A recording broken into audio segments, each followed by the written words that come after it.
অধিবাস শব্দের অর্থ কি? অধিবাস কাকে বলে? সুধীজন ভাগবত বললেন অধিবাস শব্দের সরলার্থ হলো স্থাপন অথবা সংস্থাপন, অর্থাৎ অধিবাস লগ্নে হবে ঘট স্থাপন। সুধীজন ওই নিকুঞ্জ সেবা মন্দিরে দেখবেন আজ 6টি মৃত্তিকার ঘট স্থাপন করা হয়। এখন প্রশ্ন, ঘট স্থাপন কেন? এখানে মহাপ্রভুর পার্শ্বদগণ সিদ্ধান্তে বললেন ওগো পূর্ণ ঘট করো স্থাপন, অর্থাৎ শূন্য নয়, পূর্ণ ঘট করো স্থাপন। এখন প্রশ্ন, কেন অধিবাসে পূর্ণ ঘট স্থাপন করতে হবে? এখানে মহাপ্রভুর পার্শ্বদগণ সিদ্ধান্তে বললেন আজ শুভ অধিবাসে নবদ্বীপ ধামকে এখানে স্মরণে আনতে হবে আমাদের। অর্থাৎ আজ শ্রী নিত্যানন্দ, আজ অদ্বৈত, আজ গদাধর, আজ শ্রীবাস সহ মহাপ্রভুকে নবদ্বীপ ধাম থেকে এখানে আমাদের আনতে হবে। রাধে রাধে, জয় নিতাই গৌর হরি বল। শুধু শাস্ত্রজ্ঞ ভক্তমণ্ডলী, আমাদের প্রত্যেককে বলতে হবে হে নিতাই, আমাদের বলতে হবে হে গৌ, আমাদের সকলকে বলতে হবে হে অদ্বৈত। তোমরা না এলে তো এই সংকীর্তন যজ্ঞ হবে না। আমাদের বলতে হবে হে মহাপ্রভু, হে মহাপ্রভু, তুমি আগমন না করলে তো হরিনাম হবে না। কারণ ও মহাপ্রভু, তুমি তো সংকীর্তনের পিতা, আর সংকীর্তন হচ্ছে তোমার পুত্র। তাহলে সুধীজন, অধিবাসের 6টি ঘটে, অধিবাসের 6টি ঘটে শুধু পঞ্চতত্ত্ব আর নবদ্বীপ ধামকে বসালি হবে না।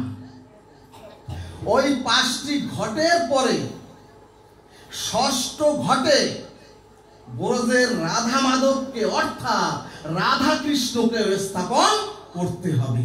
বলমন রাধা কৃষ্ণ প্রীতি প্রেমানন্দে হরি হরি বলমন।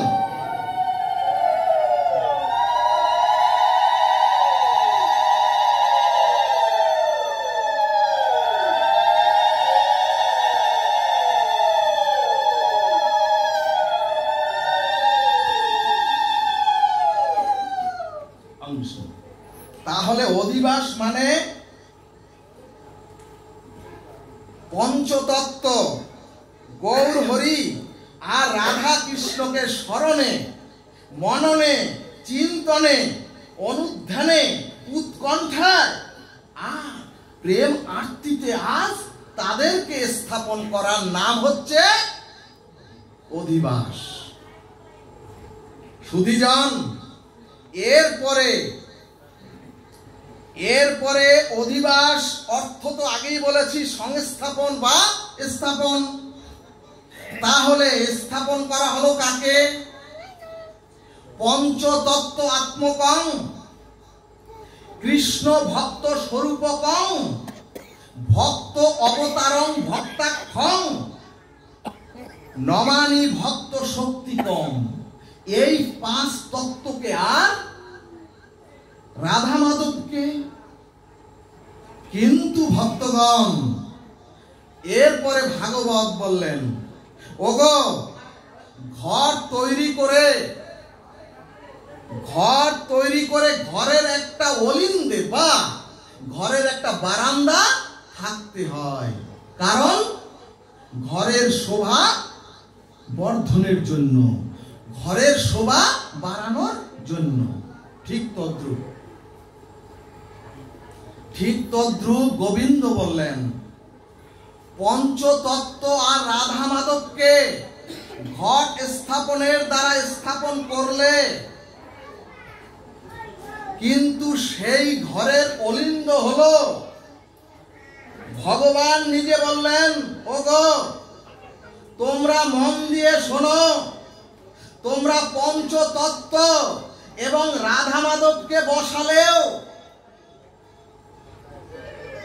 যদি তোমরা সেই ঘরের অলিন্দ স্বরূপ শুদ্ধ নির্মল গৌরীয় ভক্তগণ, রাধে রাধে, ওই ঘরের অলিন্দ হলো শুদ্ধ নির্মল গৌরীয় ভক্তগণ, আর বিশুদ্ধ নির্মল ভক্তদের আহ্বান করে সংস্থাপন না করলে অধিবাস তো হবে না।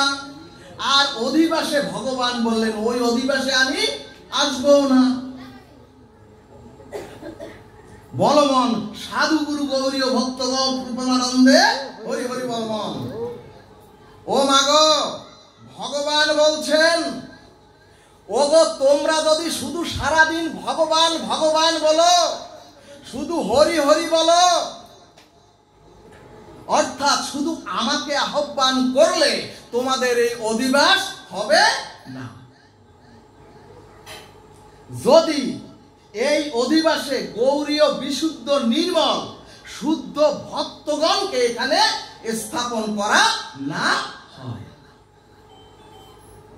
ভগবান বললেন, যদি তোমরা শুদ্ধ গৌরীয় ভক্তগণকে এখানে স্থাপন করো তোমাদের মননে, তোমাদের চিন্তনে, তাহলেই আমি ভগবান রাধারানীকে নিয়ে সংকীর্তন যজ্ঞে সংযুক্ত হব। প্রেম সে বলো রাধে রাধে।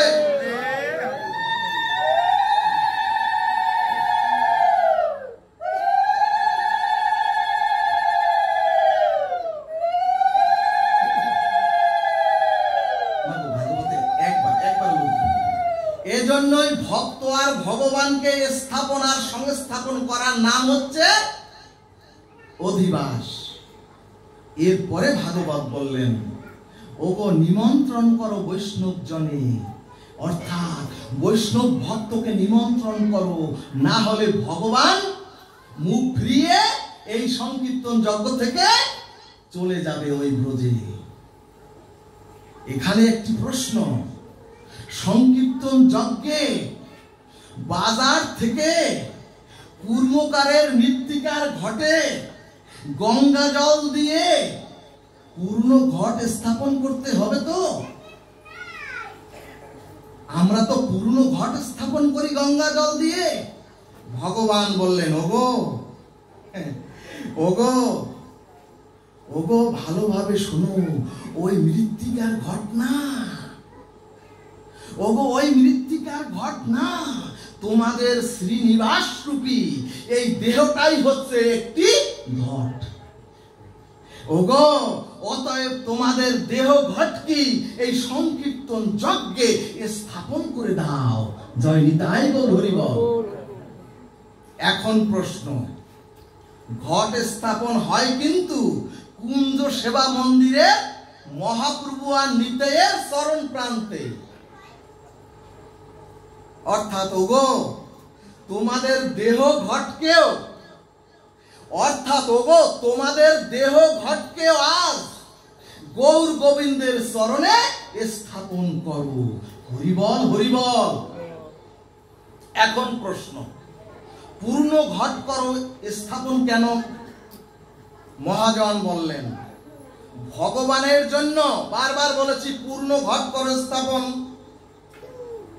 মহাজনগণ বললেন, ভগবানের জন্য অনুরাগ প্রীতি, ভগবানের জন্য সেবা ভক্তি পূর্ণ করো। ভগবানের জন্য তোমাদের দেহ ঘটে ভক্তি অনুরাগ পূর্ণ করে শূন্য ঘট স্থাপন করো না, পূর্ণ ঘট স্থাপন করো। সংকীর্তন যজ্ঞে আসলাম আর চলে গেলাম, এভাবে না। ওই শূন্য ঘটে আসি আবার শূন্য ঘটে যাই, পূর্ণ করতে পারি কয়জন? জেনারেটর নাই?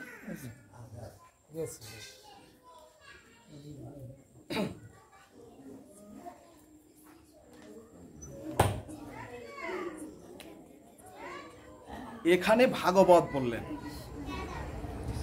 গৌর গোবিন্দের চরণে, গৌর গোবিন্দের চরণে শুধু ঘর দিলে তো সেই ঘর দাঁড়ায় না। দিয়ে দেখবেন মৃত্তিকা বা কাদার উপরে ঘট দাঁড় করাতে হয়, মৃত্তিকা বা কাদার উপরে ঘট দাঁড় করাতে হয়।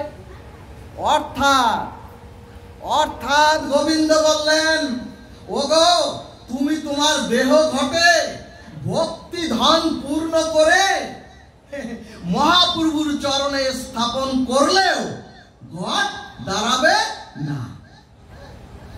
কেমন কথা? ভাগবত বললেন, ওগো তুমি যদি তোমার দেহ ঘটে শুধু ভক্তি ধন পূর্ণ করেও যদি মহাপ্রভুর চরণে তোমার দেহ ঘটকে স্থাপন করো, ওই ঘট দাঁড়াবে না। ওগো অহংকার গিয়ে যদি, তোমার দেহের অহংকার গিয়ে যদি তোমার দেহটা কাদার মতো দৈন্যতা আর দীনতা থাকে, তখন দেহ ঘটটা ওখানে দাঁড়াবে। জয় নিতাই গৌর হরিবল। এরপরে ভাগবত বললেন, আমি যতই বড় এই তিলকধারী গোসাই হই, আমি যতই গুরু বৈষ্ণব হই, আর আমি যত বড়ই ভাগবত বক্তা হই, আর আপনারা যতই সুমধুর ভক্ত হন আর শ্রোতা হন, যদি দেহ ঘটে অভিমান থাকে আর যদি দেহ ঘটে অহংকার থাকে, কি অহংকার? আমি বক্তা। কি অহংকার? আমি খুব ভক্ত, আমি শ্রোতা, আবার আমি গায়ক, অর্থাৎ আমি শ্রেষ্ঠ। এই অহংকার যদি থাকে তাহলে দেহঘট দাঁড়াবে না। ভাগবত বললেন দেহঘটকে কাদার মতো দৈন্য করতে হবে। এখন প্রশ্ন, ঘটের উপরে আমের পল্লব এবং আম্র পল্লবের উপরে ধান দুর্বা দেয় কিনা? আবার একটি লাল গামছা দেয়া হয় ওই ঘটের উপরে, এবং ঘটটিতে দেখবেন হস্তশিল্প দ্বারা ঘটটিতে তিলক বা মাঙ্গলিক চিহ্ন দেওয়া হয়। এখানে ভাগবত বললেন, ওগো প্রথমে দেহটাকে দৈন্য নিরভিমানে রাধা মাধবের চরণে স্থাপনা শ্রদ্ধা ভক্তিতে দেহ ঘটকে পূর্ণ করে তোমার দেহটাকে বা তোমার দেহের মধ্যে ভক্তি তিলক চিহ্ন করে পূর্ণ করো। মাগো, যিনি এই ফোঁটা দিয়েছেন কপালে, রাবণের ফোঁটা আপনারা মুছে দিন, ঊর্ধ্বপিণ্ড তিলক করুন, নতুবা ওই তিলক করবেন না। সুধীজন, এই যে আমরাও তিলক নিয়েছি, এই যে আমরাও গলে তুলসীর মালা নিয়েছি, এই মাঙ্গলিক ভক্তি তিলক আর এই তুলসীর কঞ্চি মালা, এগুলি এ জগতের সম্পদ বস্তু নয়, এগুলি এ জগতের বস্তু নয়। যারা নিত্য গোলক বৃন্দাবনে রাধা মাধবের নিত্য পার্ষদ, এগুলি হচ্ছে তাদের বস্তু, এগুলি হচ্ছে তাদের চিহ্ন। তবে সুধীজন, রাধা নাম লেখা, তবে সুধীজন কৃষ্ণ নাম লেখা বা নাম লেখা সেই লকেট কণ্ঠে ঝুলানো যাবে না। কারণ আপনারা জানেন নাম আর নামই অভেদ, নাম আর নামই একেবারে অভেদ।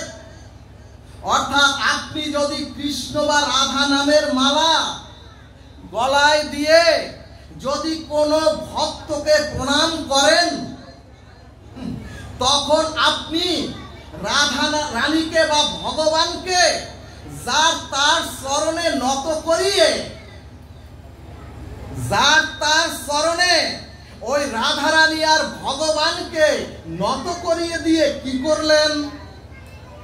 ভক্তগণ, এতে রাধা মাধবকে কষ্ট দেওয়া হয়, এগুলোতে মহাপ্রভুর অনুমোদন নাই। তাহলে অধিবাসের ঘটে তিলকমালা চন্দন অঙ্কিত করতে হবে। এরপরে ভাগবত বললেন, ওগো, এরপরে শাস্ত্র সিদ্ধান্ত দিলেন, যার ললাটে তিলক আর কণ্ঠিতে তুলসীর মালা নাই, তার ধ্যান, তার জপ, তার কীর্তন ফল দান করতে পারে না। এজন্যই ভাগবত বললেন, ওগো, দেশ কাল ভেদে যদি সমস্যা হয়, তাহলে আমার মতো আপনারা জল তিলক নিবেন। তাহলে আর যদি জল তিলক না নিতে পারেন, তুলসী মৃত্তিকার ওখান থেকে যদি জল তিলক না নিতে পারেন, তাহলে ভাগবত বলছে জপ, ধ্যান, সংকীর্তন, হরিনাম ক্রিয়া করে না।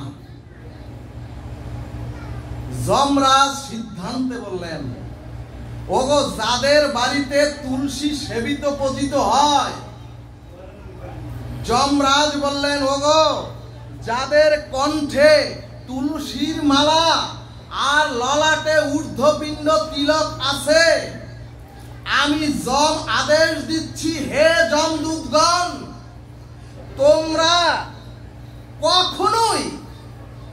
কখনোই তোমরা তাদের কাছে যাবে না। কারণ যমরাজ বলছে যমদূতদের, ওগো, ওই তিলক, ওই কণ্ঠী মালা, এগুলি সব বৈকুণ্ঠের বস্তু। যারা গ্রহণ করবে তারা আমার পাত্র না, বৈকুণ্ঠের পাত্র। সুধীজন, এরপরে দেখবেন ওই ঘটের উপরে আরো আছে একটি ডাবের মুচি। দেখবেন একটি ডাবের মুচি, এবং ডাবের মুচির শীষটা ঊর্ধ্বপিণ্ড মানে উঁচুতে রাখতে হয়। সর্ববেদান্ত সার অমল পুরাণ ভাগবত সিদ্ধান্তে বললেন, এই দেহ ঘটকে, এই শ্রীনিবাস রূপী দেহকে পবিত্র শ্রদ্ধা ভক্তিতে